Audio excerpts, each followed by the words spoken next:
A very good afternoon to all of you. Welcome to class 11th economics period. We were doing the chapter organization of data as we have already started that chapter. So now we are taking that chapter. Continuation of organization of data will be done now. In the last class, I have already explained you about that why organization of data is required, which means why do we always say that there should not be a raw data. Definitely there should be a organized data which we must use, because organized data is of course it will be used by everyone, and it is easy to understand the organized data, because once if the data is unorganized, definitely it doesn't gives us the clarity about that data, and of course we need to work upon that data again and again. So whenever the data will be organized, which means we will be able to actually do that data, or we will be able to actually complete that data, learn that data, understand that data, so that there will not be any problem in future. So organization of data is absolutely required. When we have to define its meaning, that what is the meaning of organization of data, we simply say that it refers to the arrangement of data. It refers to the arrangement of data in basically, it refers to the arrangement of data and refers to basically arrange the data in such a manner that it should be useful by everybody. Raw data is of course never ever useful, because raw data is unorganized data. So we must use the data in a proper way. Why do we classify the data, arrange the data? What are the reasons to arrange the data? Of course, to present the facts in simple form. If we want that the data must be presented in simple form, so we arrange the data. Like I gave you the example in the last class where there was the uh, you know if I talk about that uh, suppose there is a need, there is a basically, if I simple say that there is raw data given to you, weight of 60 students have been given to you, then definitely in that case, if 60 students weight is given to you, you have to must you of course it would be a raw data, and raw would not be able, you will not be able to understand the data. So there must be a proper arrangement of that data in an ascending order, or in a descending order, or in a frequency array series, or in frequency distribution series, जो मैंने आपको last class में बताई थी. So to present the data in a simple form, there is requirement to arrange the data. Then we organize the data to bring out clearly points of similarity and dissimilarity. इससे क्या होता है ना, हमें similar points और dissimilar points दोनों के बारे में बेटे पता चल जाता है कि कौन से सिमिलर पॉइंट्स है, कौन से सिमिलर पॉइंट्स नहीं है. We'll get to know about both once we do the organization of data. Then to facilitate comparison, it is very easy to facilitate the comparison also. For example, if we want to compare the data, then it would be very easy for us to understand that the people who have suppose a weight of 50 kgs, they are 4 in number, and those who have weight of 60 kgs, there are 7 in numbers. So comparison would be easy if we have a proper arranged data with us. To bring out the relationship, what are the similarities between the data, what are the relationship between the data, so we will be definitely able to bring out that relationship, and from that it will be helpful for us to actually get into the conclusion. To present a mental picture, by organized data, you actually have a proper mental picture in your mind that how it actually works. So you will have a complete knowledge in your mind about the presented data. To prepare the basis of tabulation, man अलग कर लिए, women अलग कर लिया, या child अलग कर लिया, from age 18 to 40 अलग कर लिया, from 41 to 60 अलग कर लिया. So arrangement will help in making the tabulation also, because it will definitely become the tabulation, right? Now next is methods of classification, which means how do we classify the data. The very first data of the classification is geographical classification. Geographical means whenever the data is presented on the basis of some areas. For example, geographical or locational areas such as countries, states, cities, districts, regions, etc. It is known as geographical classification. For example, you have been given the data as number of schools in 5 cities of India. In Bangalore, there are 15 schools. In Jaipur, there are 10 schools. In Gurgaon, suppose there are 20 schools. In Chennai, there are 10 schools. In Delhi, there are 12 schools. So first of all, definitely the data is arranged. The data is classified and arranged because every information has been given in a very precise manner. And secondly, the classification which we can see on the screen is the spatial classification or geographical classification. Geographical classification means when the data is actually presented on the basis of cities, districts, states, regions, that is known as geographical or spatial classification, right? Then if we move forward further, the second we see is chronological classification. Chronological classification, or which we call temporal classification. For example, chronological means in a serial order and with some time. Whenever the data is classified on the basis of differences in time, it is known as chronological classification. For example, you all know that weather forecasting, that is of course a chronological classification every time. 1 p.m. what is the temperature, 2 p.m. temperature, 3 p.m. temperature, 4 p.m. temperature. So our series is there that is called as chronological classification. And in this classification, data are classified either in ascending or descending order with reference to time, such as years, that can be quarters, that can be months, that can be weeks, even that can be day wise, or that can be the hour wise also, like in the case of temperature. So for example, population of India have been given to you in several years. Like in 1951, it is saying 35.7. That's suppose that is in crores. Then population in 1961 to be 43.8 crores, 71 to be 54.6 crores, 81 to be 68.4 crores, and 91 to be 81.8 crores. So what we can observe, we can simply observe is that the classification is being done, the data is being arranged according to the different time periods. That can be hours, that can be days and dates, that can be years, that can be quarters, months, weeks, etc. So that is the second is chronological. The first was spatial, geographical, according to the geographical areas whenever we classified the data, and second is chronological. Now we look at the third one. The third one is the quantitative classification, which means where both this in the series, both the items are the quantities only, that belongs to the quantities only. For example, 0 to 20 marks score karne wale, there are 15 students. Then there are 25 students who have scored the marks between 20 to 40. Then there are 20 students who have scored the marks between 40 to 60. There are 10 students who have scored the marks between 60 to 80. And there are 15 students who have scored the marks between 80 to 100. The simple meaning is coming out to be that the quantitative classification means where at both the ends, in both the columns, there is the quantity mentioned. Number he number से compare हो रहा है. So that is known as quantitative classification. So when the data is classified on the basis of figures, which are capable of quantitative measurements such as height, age, weight, etc. Age की अगर हम बात करें तो भाई 18 years वाले कितने बच्चे हैं, 17 years वाले कितने स्टूडेंट्स हैं, how many students are there of the age of 15, of 14, of 13, of 10, of 11 in my school. That is also quantitative classification.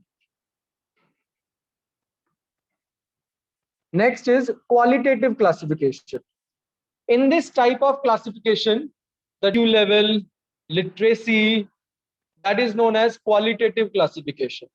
Classification of data on attributes means qualities, is called qualitative classification.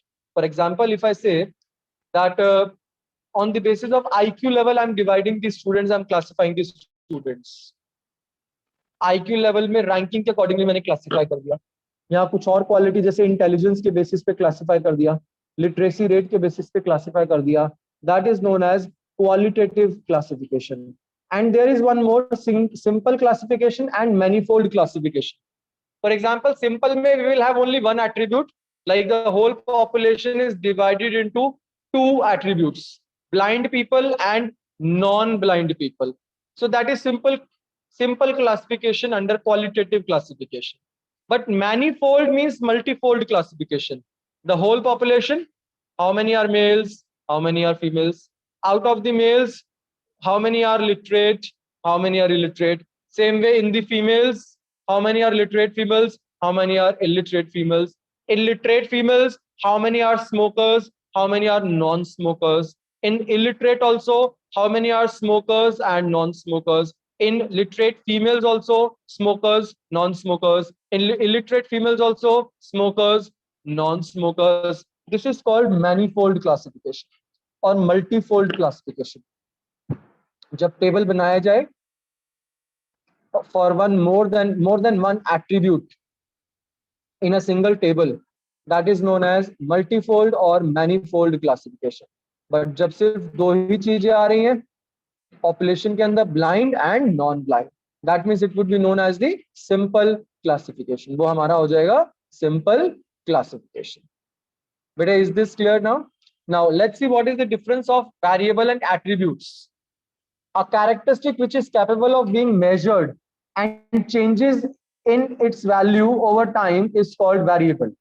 जैसे wait है, एक तो major भी कर सकते हैं wait को और वो ओवर टाइम चेंज भी होता रहता है, लोगों का वेट ऊपर नीचे होता रहता है.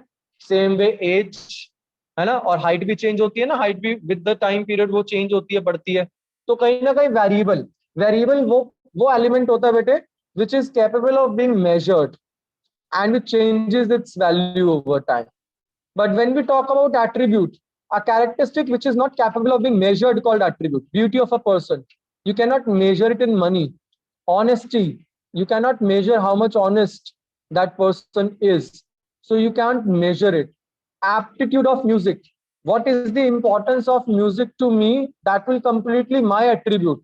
Maybe the song which I am liking, the other person is not liking that song, but I like it most, that is my favorite song. So that cannot be measured. So जिन चीजों को बेटे measure नहीं किया जा सकता, all those things are known as attributes. But the things which can be measured over a period of time, that is known as variable. उसको हम लोग बोलते हैं variable. So variable क्या होता है, जिसको measure किया जा सकता है over a period of time. But attributes क्या होते हैं, जिसको measure नहीं किया जा सकता over a period of time. Clear यहाँ तक बेटे? Any doubt till now? Now this I have already explained you in the last class, discrete variable and continuous variable.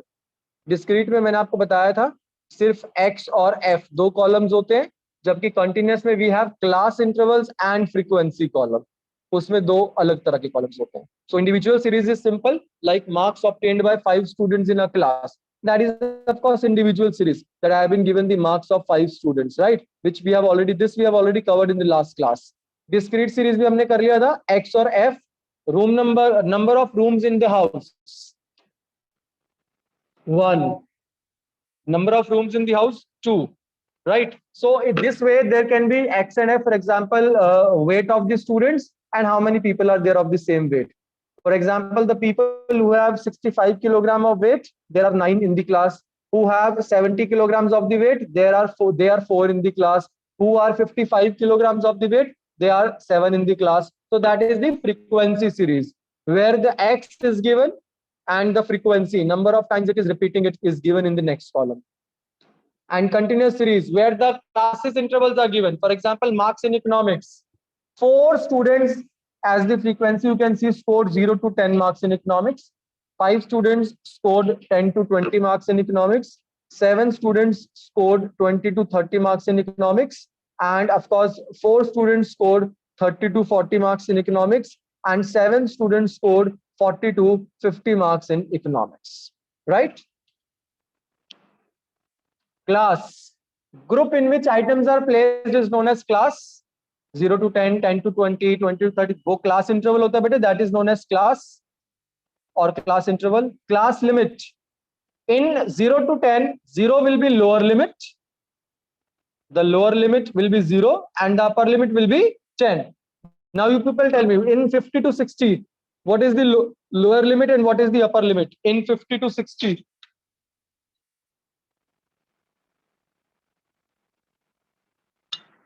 Very good, everyone. 50 is the lower limit and 60 is the upper limit. Good. Class interval, of course, difference of upper and lower class, that is class gap. 50 to 60, what will be the class gap? Very good, Paridhi, Sia, Peksha. That is 10. Anirudh. Class gap is the difference. Prayag, Kanishka, and everyone. Okay, correct answer. Now, what is class midpoint? If suppose I say 10 to 20, what will be the class midpoint? Tell me the midpoint of the class interval 10 to 20. Very good, everyone. 15 is the midpoint. How do you find out? Lower limit plus upper limit divided by 2. So in 10 to 20, 10 plus 20 divided by 2. Karthik, you tell me what will be the class gap in 50 to 60?